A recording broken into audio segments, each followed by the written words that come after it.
Hello fellow bird nerds, my name is Sophie.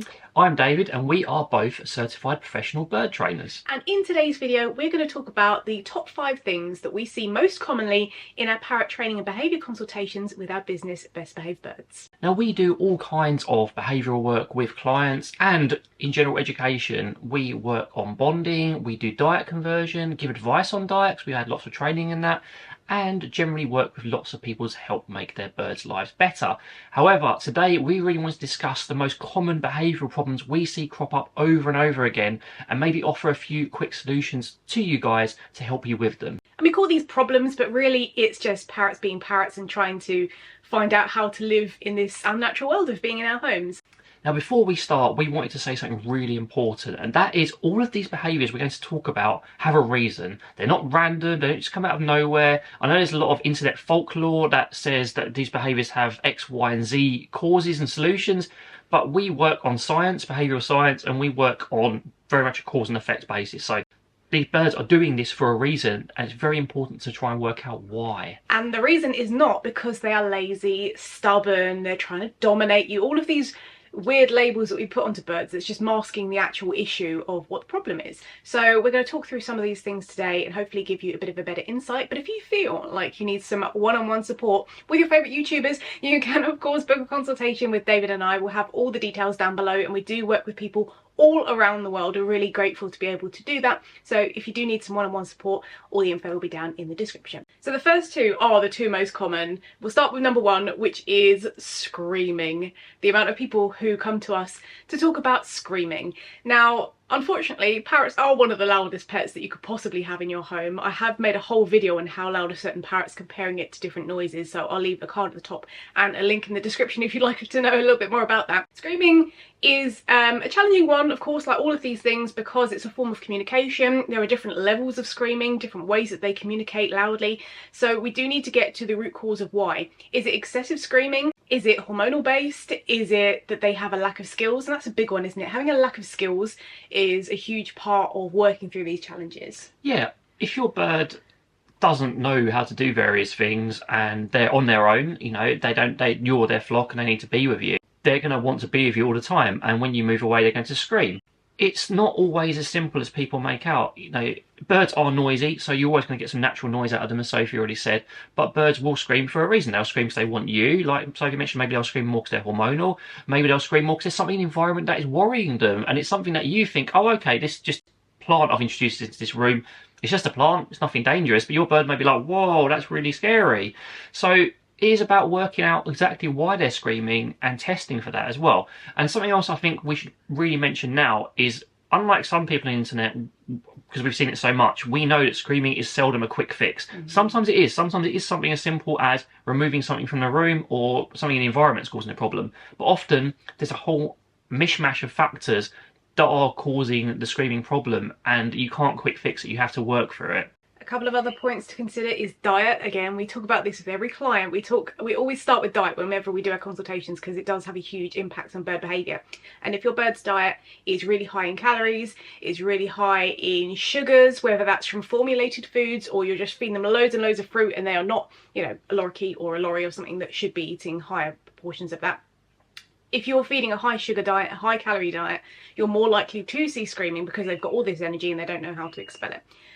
And the other thing as well with screaming is you can't just ignore it and expect that to fix the problem. That's something that, you know, people come to us and it's a sensible idea, isn't it? It's really sensible to be like, well, I don't want screaming, so I'm going to ignore it and hope that that solves the problem, but it doesn't, does it? Yeah, if you want to ignore it, you're going to have to ignore that screaming every single time your bird screams for the rest of their life, and that's not very good for them, it's not very good for you. Impossible. It's called extinction in the sort of behavioural world, and it doesn't work on its own. You want to try and reward other sounds they make. So for example, if they're screaming and then they go quiet for a little bit or maybe start talking to you, you can go over them and reward them with your attention and a treat. You want to reinforce them when they're quiet as well. So teach them that when they're quiet they're going to get more things that you want. And sorry, in the previous point I didn't really touch on it enough. You want to teach them those skills as well. You want to teach them how to forage, you want to teach them how to forage independently and play independently, and those are things they don't inherently know. Their flock would teach them in the wild. Their whole flock, like hundreds of birds potentially, would be teaching them these skills. In our environment, they have us. So if we buy them, for example, a bird toy or put a plate in front of them with stuff on it, they're going to be like, well, what is that? We can't expect them to know how to do it. Sometimes they will, sometimes they won't. But we can actively teach them how to do it. And there's loads and loads of skills and resources we can both teach you directly through our courses and one-on-one sessions, but also on our YouTube channels for free, where you can learn how to train these skills, because we like to give as much information as we can for free to help out as many people as possible. When we are looking at screaming, again, the big thing that we say to everybody is we need to work out why they're doing it. And that might seem like an impossible prospect, you know, that's why they're coming to us. But we can look at variables and things that are going on. And we recommend people keeping a screaming diary. So when does it happen? What's going on in the environment? What's the weather like? What happens before, during and after? When you start to keep this data, you'll start to see some patterns and some things going on that might indicate why that screaming is happening. So screaming is a big one that we see. But the other big one that we see, which is at 1 and 2 on our list, is biting.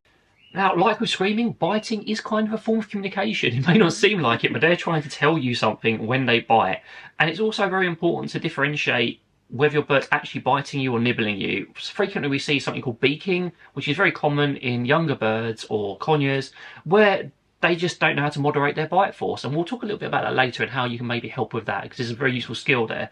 But biting is telling you something. Biting is telling you that maybe the bird's uncomfortable, maybe the bird doesn't like its environment, or maybe you're pushing too far. A lot of the traditional training techniques that are still banded around the internet encourage doing things that kind of force your bird to do things, like pushing your finger into their chest or catching them up in a towel. All of those things, you may notice, are things that take away choice from your animal. And if you as a human, someone tries to deny your choices, sometimes you're going to come out fighting. And with a bird, that's often the beak. That's the thing that's going to tell you you've gone too far. And I'm not saying that's always the case. There are other factors involved in biting. It's quite a complex problem. But kind of the point I'm trying to make here is you want to work out why they're biting you, what they're trying to communicate to you through biting, and maybe are you pushing something with them that you shouldn't be. And I like what you said there, because it is a complex problem. It is one of the things that you see all online, and everyone's like, how do I stop my bird biting? And you know, you're looking for these quick fixes, but it's never that simple, because we need to work out why. What are they actually getting from it? Birds, well, any animal does something to either gain something or to have something removed. Are they doing the biting because every time they bite you, you wave your arms around, you scream and shout and make a big fuss, and they're like, woohoo, awesome, it's attention. You know, they don't know that you're swearing at them or telling them no, or that you're distressed. They just know that you're making loads of commotion and fun and games, and they're like, awesome, let's have a part of that, let's make some chaos. Are they trying to gain things? Do they know that they get put back in their cage and actually it's a free taxi ride? All they need to do is give you a bite and then they get taxied back to their cage where they want to hang out. So what is the actual consequence of the biting? Or are they biting because they want you to go away? Maybe your bird has just come home and you're so excited to interact, but they're not ready yet. And you need to give them some time and some space to just get used to the surroundings and to know you as a person. Birds do not see every human as the same. It doesn't matter if you get a silly tame bird from a breeder or a bird that always likes females from a rescue. They don't know you personally, and you have to teach them and show them that you're an awesome human being by allowing them to say no and by giving them space if they ask for it. It's very true. And related to that point, is two of the old school common solutions we hear a lot to biting are put them back in a cage for a timeout, or shout at them no and point. Like Sophie said, they don't speak English, I'm afraid. Some, can acquire it over time, but let's just assume at the start they're not going to know. And if you make big reactions, that is attention, and they may want that. Similarly, if you put them back in a cage, the only association they're going to make there is, right, I bite, I go back in a cage. We need to find other solutions and other ways of doing things that don't lead to those results, where your bird's just associating going back in a cage with biting, or you yelling and making a big hoo-ha with biting. And ideally we don't want bites to happen in the first place. There are lots of what we call precursors, which are behaviours that build up to that bite that are really subtle for us to see. We don't always notice them because we don't speak bird. But actually what we recommend to a lot of people is filming interactions. When you film your sessions with them and maybe it does go wrong and maybe you do get bitten, you can watch that back and go, oh, my bird's feathers went up and they were posturing and stuff just before they bit me. Maybe we should have stopped the session there and let them say, I'm not comfortable, instead of pushing it to the point where they have no choice but to bite you. There's a lot of things going on with biting, but it's really important to remember they're not trying to do it to be mean to you. They're not trying to do it to dominate you. They're not trying to show you that they're the boss. And equally, we do not need to do anything bad to them to punish them for biting, because punishment is not something we want to recommend. No beak pinching, no spraying them with the water bottle or any other stuff like that. We do not recommend that, do we? Not at all. Not a good idea. So let's talk about some solutions now. We've told you some things that you shouldn't be doing, so let's talk about some things you should do. And this leads on neatly from what Sophie said. One of the best ways of preventing biting is avoiding it in the first place. So look for those precursor signs. Maybe if you're presenting your hand and your bird's leaning back, maybe you need to just move your hand away at that point, because then you're reinforcing them leaning back rather than them having to escalate it. Maybe you need to make sure you're offering reinforcement, a treat every time you want them to do something. They need some sort of payment when you ask them to do something. I know some people online say, oh no, you shouldn't be giving that, it's just spoiling them. No, that's not true. If you ask me to do something, I need some reinforcement. It's the same for them, and it can't always be just your attention.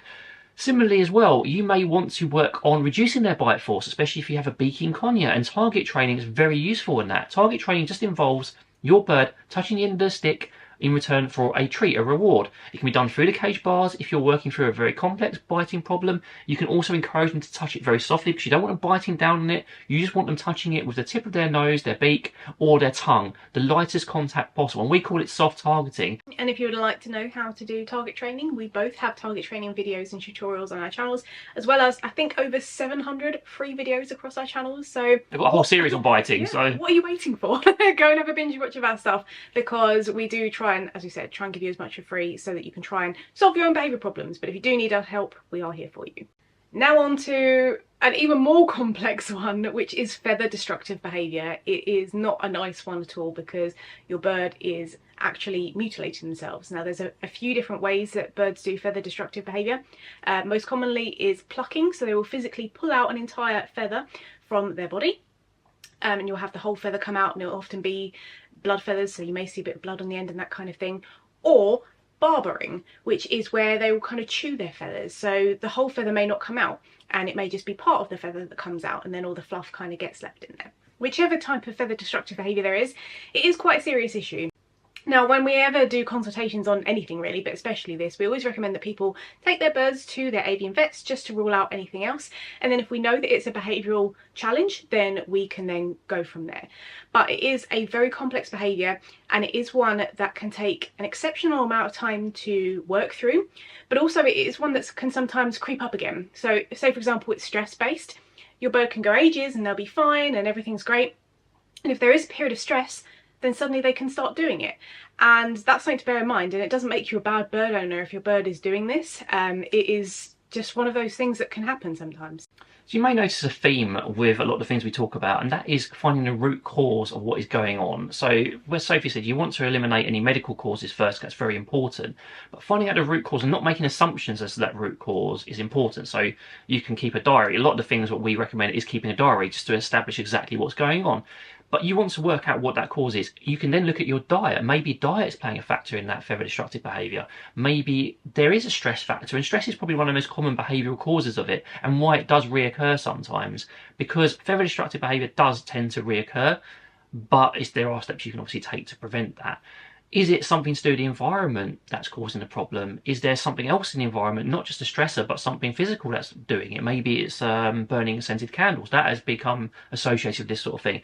It's about finding out what exactly is going on, eliminating factors where you can, for example, taking out things in the diet that aren't ideal, eliminating stuff like maybe a candle, for example, and then working out what you can do to help, because there are some things that can help with it too. Yeah, and it can even be something like hormonal behaviour. When birds are excessively hormonal, they're incredibly frustrated and they don't know how to express it. Often they do end up self-mutilating, and it is also unfortunately self-reinforcing. They get all these things released from their brain and stuff when they do it, and it's like a pleasure sensation, and that can then over time, if they keep doing it, it just becomes a bit of a habit, and sometimes it is a hard habit to break. Also, when a bird has been plucking for an exceptionally long time, sometimes they end up damaging the feather follicles, or they've just pulled out so many feathers that the follicle can't possibly produce anymore. So even if you solve all of the challenges that are causing this behaviour, they may end up still just being a little naked bird or have little patches and things like that. So even when you do lots of things right, sometimes if the behaviour's gone on for so long, maybe you've even rescued a bird that has been plucking. Again, it doesn't make you a bad person if the feathers don't then grow back. What we don't want is escalation and any more of it to continue.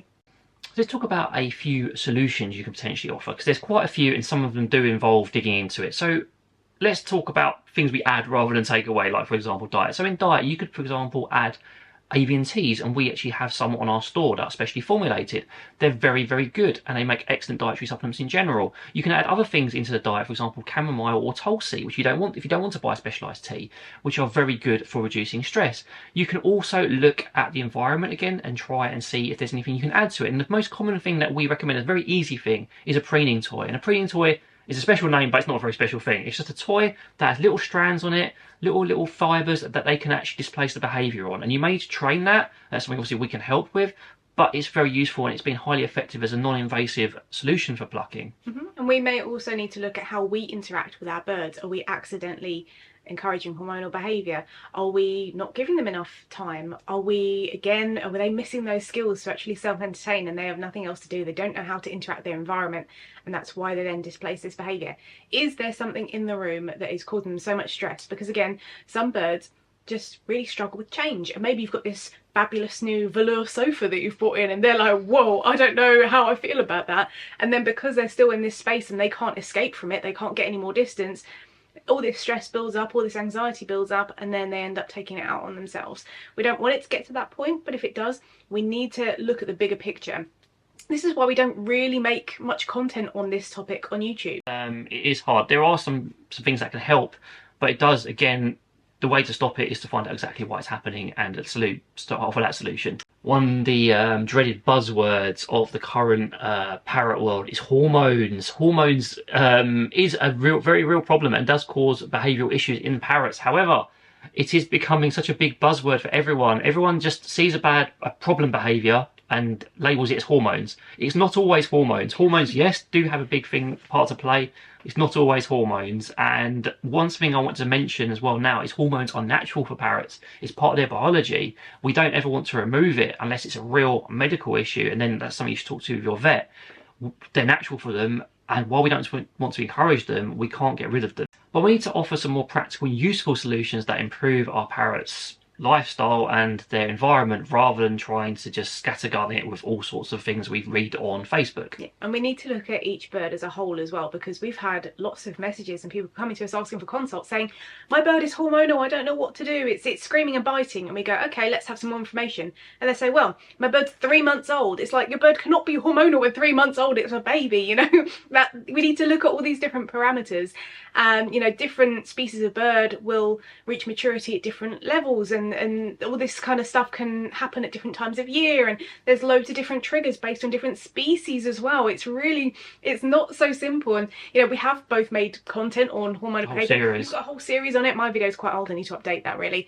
But there's an exceptional amount of hormonal triggers, because again, we keep saying this, it is unnatural for parrots to live in our homes. That's the reality of it. And we're not saying that to gatekeep or anything. We've got 9 parrots of our own, 8 of which are rescues, but that is the reality of it. And there are going to be certain things in the environment or in the way that we interact with our birds that may encourage hormonal behaviour, and then that leads on to things like your screaming, your biting, even further destructive behaviour. Sometimes all of these problems or these bad behaviours all intertwine, don't they?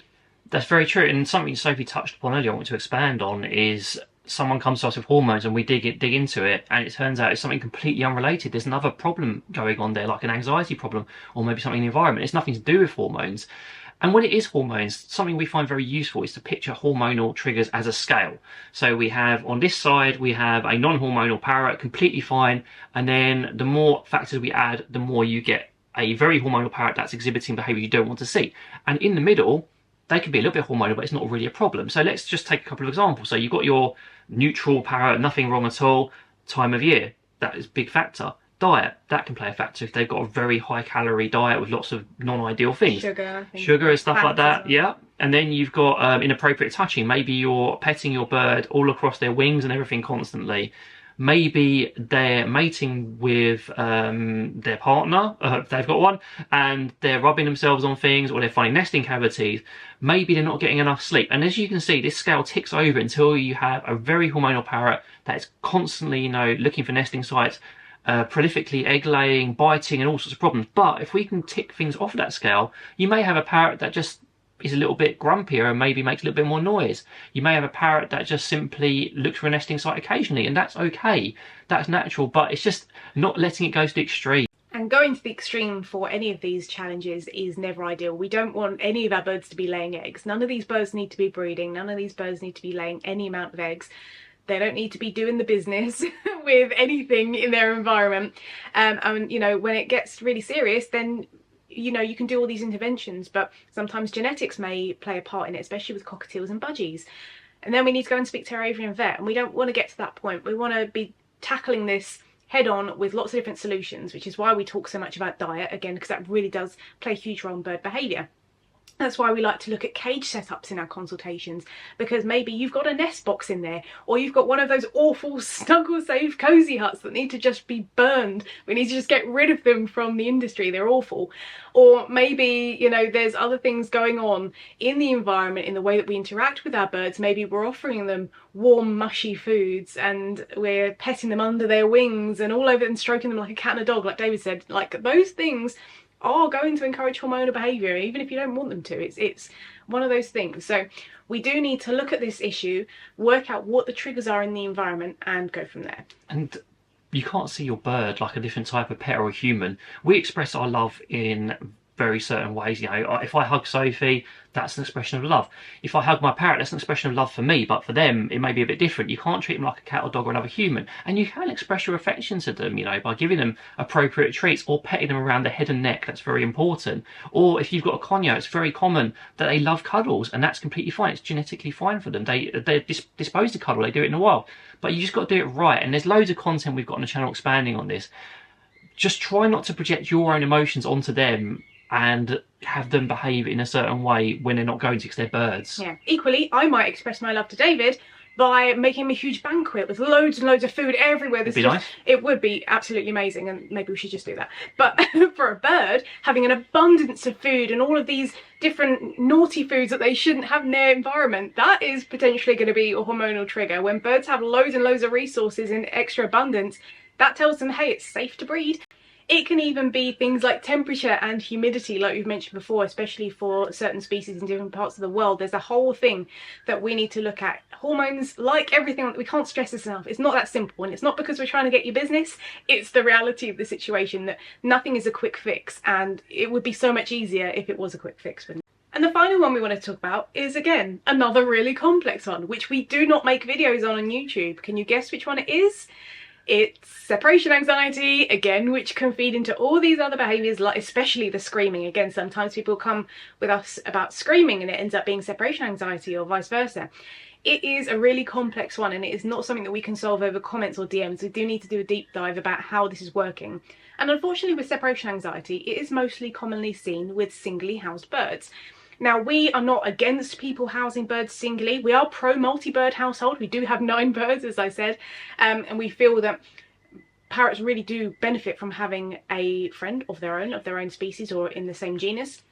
However, if you do have a singly housed bird and you love them to bits and you treat them as a bird and you spoil them, that's awesome, and it's great that they have a loving home. However, we need to make sure they've got the skills to self-entertain and be able to be comfortable on their own, which is unnatural for single birds, because in the wild they're in these huge flocks of hundreds of birds.